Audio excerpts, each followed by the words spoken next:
एक समय की बात है, गौतम बुद्ध एक गांव में गए। वहां के लोगों ने उन्हें बहुत अपमानित किया, लेकिन बुद्ध ने कुछ नहीं कहा। एक व्यक्ति ने उन्हें गाली दी, एक ने उन्हें थूका और एक ने उन्हें पत्थर मारा, लेकिन बुद्ध चुप रहे। एक भिक्षु ने पूछा, गुरुजी, आप इतने शांत कैसे हैं? बुद्ध ने कहा, मैं एक नदी की तरह हूं। अगर कोई नदी में पत्थर फेंकता है, तो नदी गुस्से में नहीं आती, बल्कि पत्थर के चारों ओर से बहती रहती है। भिक्षु ने पूछा, लेकिन गुरुजी, आप इतने शांत कैसे हैं? बुद्ध ने कहा, मैं अपने अहंकार और भावनाओं से मुक्त हूं। मैं जानता हूं कि ये लोग मुझे नहीं जानते हैं, इसलिए वे मुझे अपमानित करते हैं। भिक्षु ने पूछा, गुरुजी, हम ऐसे कैसे बन सकते हैं? बुद्ध ने कहा, अपने अहंकार और भावनाओं से मुक्त होकर। जैसे नदी, हम भी जीवन की चुनौतियों के चारों ओर से बह सकते हैं और अपने रास्ते पर आगे बढ़ सकते हैं, बिना किसी नुकसान या परेशानी के।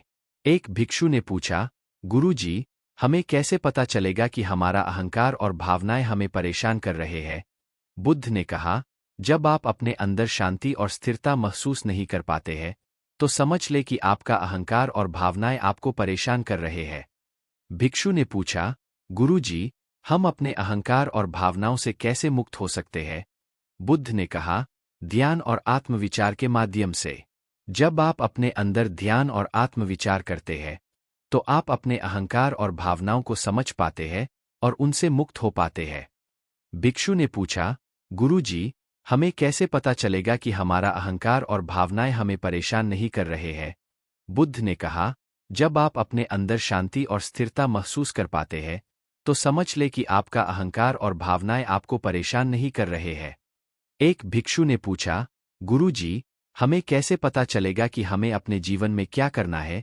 बुद्ध ने कहा, जब आप अपने अंदर शांति और स्थिरता महसूस कर पाते हैं, तो आप अपने जीवन में क्या करना है, यह समझ पाते हैं। भिक्षु ने पूछा, गुरुजी, हमें कैसे पता चलेगा कि हम अपने जीवन में सही रास्ते पर हैं? बुद्ध ने कहा, जब आप अपने अंदर शांति और